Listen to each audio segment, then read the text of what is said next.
trade rumors are intensifying, and Marcus Pettersson's name is at the forefront of all of this.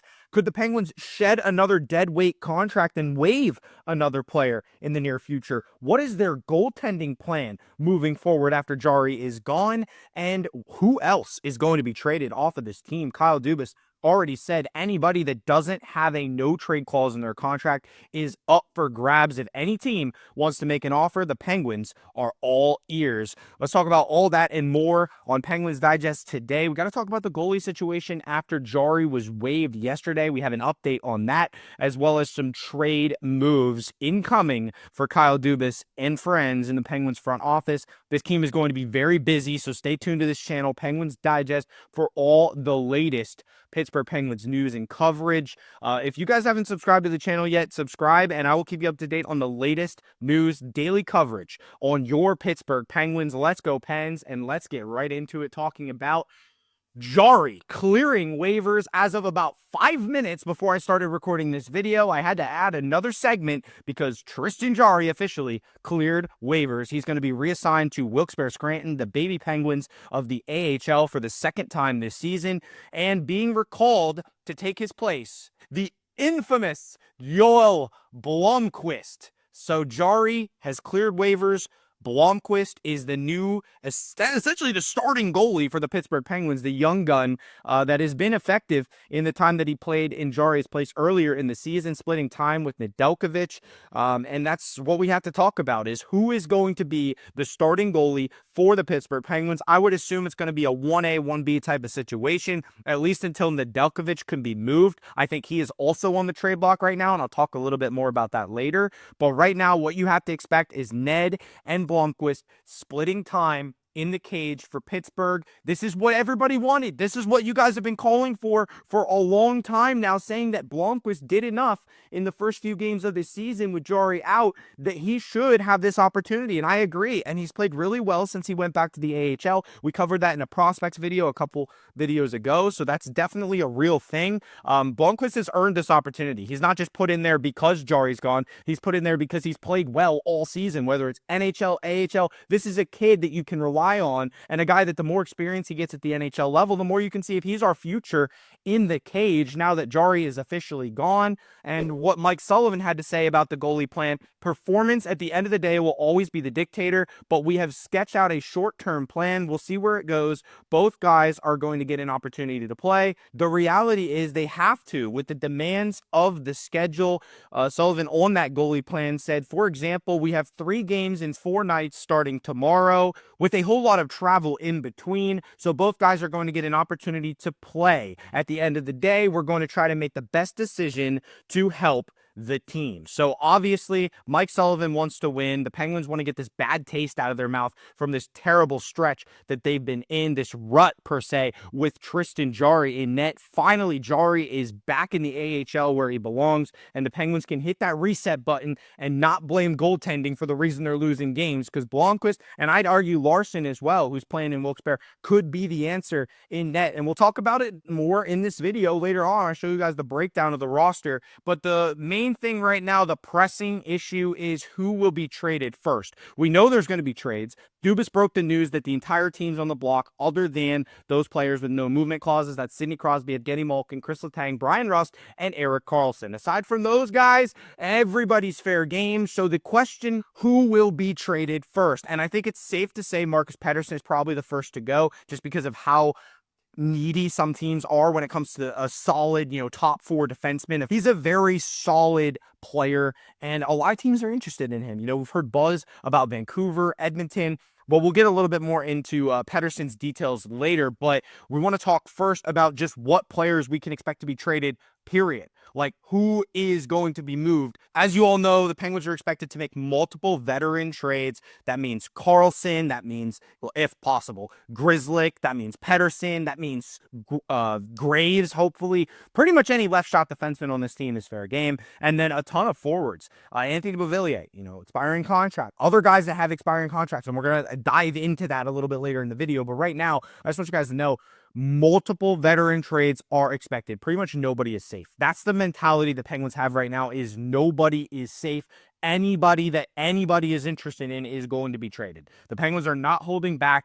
Even Karlsson, a guy that has a $92 million contract attached to his name, now only a few years left on that deal, but it's still a heck of a cap hit to have a guy like Marcus Pettersson or Erik Karlsson on your team. Karlsson more so because it's not a team-friendly deal. Pettersson, if you trade for him, you have to sign him to an extension after the season, or he could just be a rental. That's completely up to the team that trades for him. But with Karlsson, you're making a commitment for the next few seasons to $11 million of cap space. So it's not something that teams are really wanting to do. That's why it's less likely for Karlsson to be traded. But the fact that he's even being listed as a trade possibility is proof that the Penguins are ready to go all in and sell this team. So I wouldn't be surprised if Karlsson's moved, but it would take probably the Penguins giving up more than they'd be getting back to get Erik Karlsson, because you think about the struggles he's had up until lately, he has not been worth every penny like some guys said that he was going to be when Dubas originally made that trade.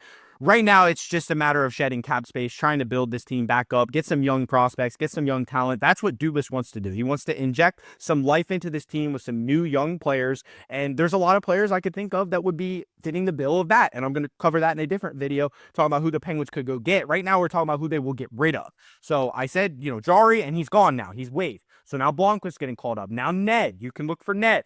But the main guy that everybody is listening to, the main guy that everybody's interested in is Marcus Pettersson. Pettersson is listed as good as gone. That was literally the phrase that was said about Marcus Pettersson when Penguins insiders were asked, is this guy going to be traded? He's good as gone. He is an unrestricted free agent after this season. The Penguins have no reason to keep him around. If they're not competing for a playoff spot, which I'm hoping they're still going to try to do, there's no reason to keep Marcus Pettersson on this roster and get nothing for him at the end of the season, because in the offseason, he could sign with whoever he wants. He's an unrestricted free agent. It's not like you have any rights to this player. So right now, the Penguins need to start thinking long-term, and the latest rumors on Pettersson within the past week, as far as what teams would be interested in him, Vancouver, Edmonton, the main culprits, and we'll talk about Vancouver specifically because we're looking at what that trade could look like at this point. The Vancouver Canucks were taking calls on Elias Pettersson and JT Miller, and then they were trying to get Marcus Pettersson from Pittsburgh. And the Canucks will obviously have to get creative if they want to make a trade with the Penguins because of their cap situation and the Penguins' cap situation as well. But they desperately need a defenseman, specifically a left-shot defenseman. I've talked to Canucks insiders as well, and I know this for a fact, that the Penguins and Canucks swinging a trade with Marcus Pettersson being the prime piece involved would be extremely beneficial to the Vancouver Canucks. That is literally what they need right now, is Marcus Pettersson. He would make a big impact on that team, a team that is poised to make a deep run in the Stanley Cup playoffs, at least making the playoffs, because they're a very solid hockey team in a much better spot than the Penguins right now, a team that was built by former Penguins GM Jim Rutherford. So a really solid hockey team. Quinn Hughes, young captain, Pettersson, if they keep him, Elias Pettersson, and then bring in another Pettersson, Marcus Pettersson. Brock Besser has been fantastic in spurts over the course of his career. He was great early in his career, great last year. They just have a lot of good pieces. JT Miller again. I would love to see a trade with the Penguins and the Canucks. If we did trade them, Marcus Pettersson, I'd love to get maybe Nils Höglander, who I talked about in a previous video, or Vincent Desharnais. There's a couple different options as far as who we could go after if we made a trade with them, and I'd love to see that happen because I think it would help both teams in the long run. So let's just dive in here and let's look at the Penguins roster as well, and who they could potentially move up if they're going to start making these big trades, because this roster is really intriguing to me. I made this graphic just basically moving things around in Armchair GM just to see how it would kind of play out. You see Pettersson down at the bottom as a player that we would trade. I would love to get Ryan Graves' contract off the books. If that means waiving him, so be it. That's what I put in the intro, because that guy is just dead weight at this point. Another bad contract by Dubas. Graves and Jarry, probably the two main ones that you have to get rid of. They were able to trade Riley Smith already, luckily, before the season. That guy was a waste as well. But Alex Nedeljkovic, another guy I expect to be moved. And then Matt Grzelcyk is another guy I would expect the Penguins to try to move. He is a pending UFA after the season. A more affordable contract for a veteran that's only 31 years old. He could help a lot of teams and be a top 4 defenseman, similar to Pettersson.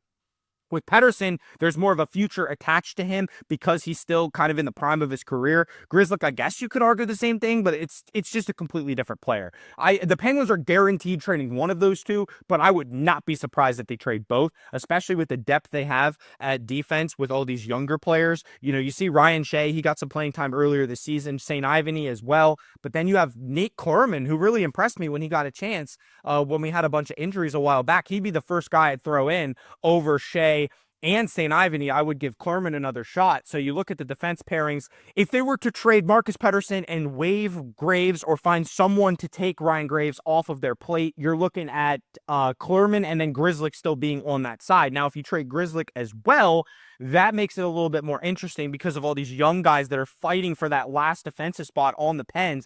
Letang, Karlsson, and P.O. Joseph are probably not going anywhere. Owen Pickering definitely not going anywhere. But pretty much everybody else is fair game on this defense. And that's what I really wanted to focus on today, is the fact that there's so many teams in need of defense. The Penguins have some affordable veteran options. They also have some affordable younger player options. And then they have an alpha in Marcus Pettersson. So there's so much flexibility here for the Pens to trade Ned, to trade Pettersson, to trade Grzelcyk. That's what it looks like right now. And if you move around just a couple players, look at the cap space the Penguins would be able to clear up. And that's depending on who they would get back.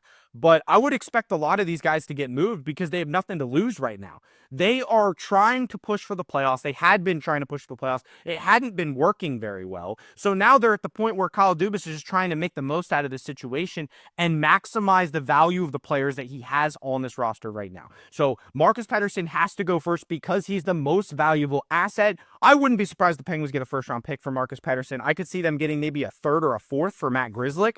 But all of these guys are definitely available, and the Penguins are listening to offers as we speak. So at any given moment, I could get a notification that the Penguins made a huge trade, and I'll be making another video about it. But right now, it's all speculation. I wish there would be more reports out there about these potential trades so that we would have more details as for what we should expect and what these trades could look like. But the most I can show you guys that's actually, hard proof is the cap chart, the salary cap chart, where we look at what players are going to be under contract for a long time, what players are not here for long. So you look at this chart, and even just looking at the forwards, the main guys that you would expect to be traded would be Anthony Beauvillier, Drew O'Connor, Matt Nieto, and Jesse Puljujarvi. Now, Puljujarvi is sent down to the AHL twice in the last week and a half, so that might be a little bit different.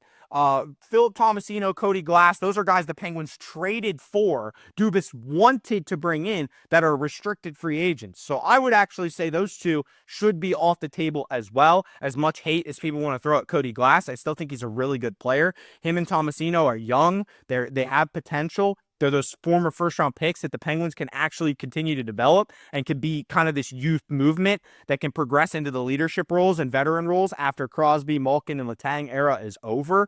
But I just think it's really important to keep those kind of guys around because we specifically chose those guys as guys we wanted to acquire. Kyle Dubas handpicked them. So he's not just going to trade them and give up on them that easy. As we look at the defensemen now, and that would be Erik Karlsson. Of course, we saw that he's rumored as well to be a possible trade piece. Now, that's a harder guy to move because of his cap hit. We talked about that already. The guys that they definitely would trade, Pettersson, Grzelcyk, Ryan Shea, and Corman's also going to be an unrestricted free agent after this year. Owen Pickering not going anywhere, and P.O. Joseph just acquired not long ago, not going anywhere either. The guys that Kyle Dubas brought in to try to fix this team are not being traded.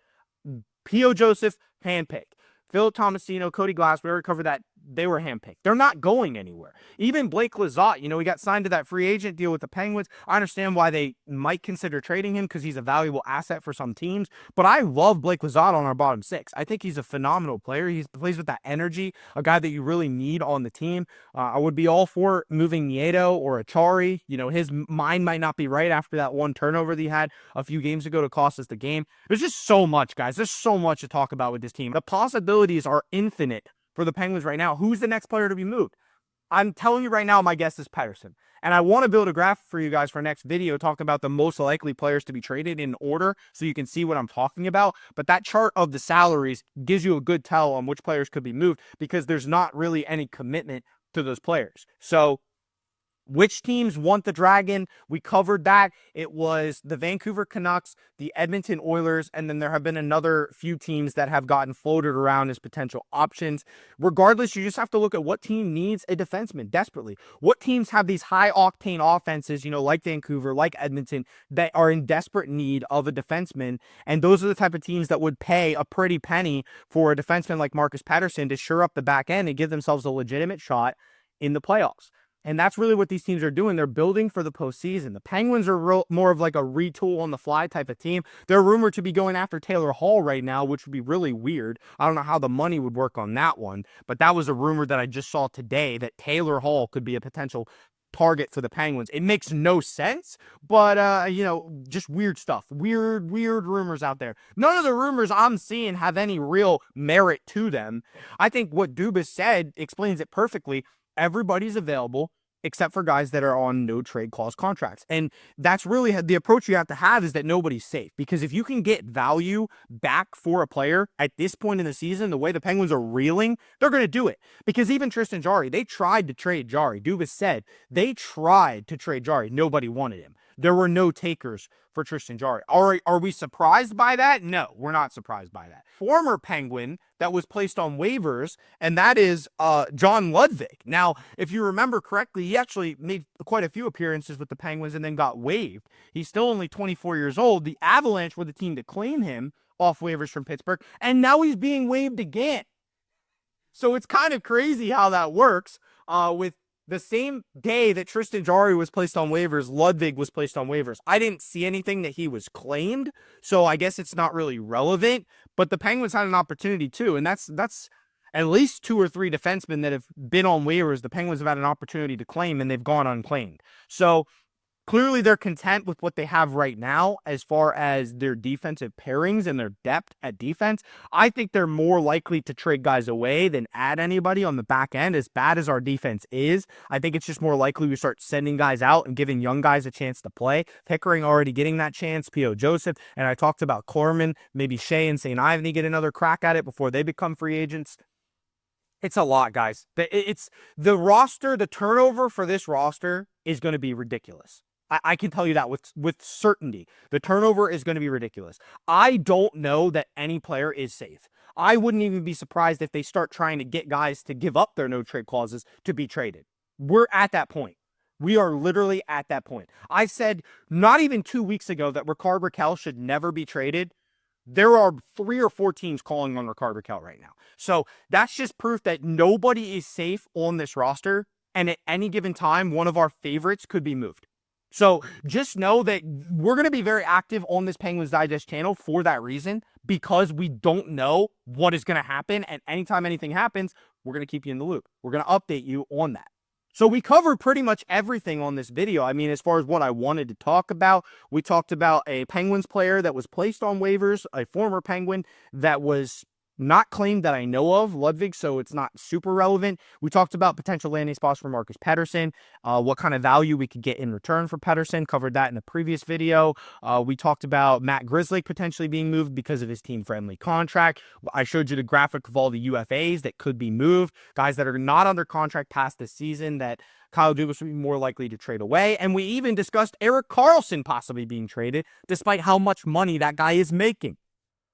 So thank you guys for watching this speculative episode of Penguins Digest. The channel has been doing great lately, and I appreciate all of you guys subscribing. We're over 300 subscribers now on Penguins Digest. The goal is still to get up to 1,000 by the end of January. So you guys have 17, how many days? 15 days to get me to 1,000 subscribers. So continue to hit that sub button, share out the channel, and we will continue to provide the latest Pittsburgh Penguins rumors and updates. Video yesterday was an actual official update, and then we started this video today with more breaking news that Tristan Jarry cleared waivers and Blomqvist was recalled from the AHL, as well as a bunch of speculative things like who could be traded next, who is going to, what team, and what we could get in return for them, and all of this crazy stuff that's surrounding the Penguins right now. A lot of buzz, the most trending team in the National Hockey League. If you want to stay up to date, subscribe to the channel. We'll see you on the next episode of Penguins Digest. Hopefully we have more news to break, and I'm really excited. So thank you guys for watching, and we'll see you on the next one.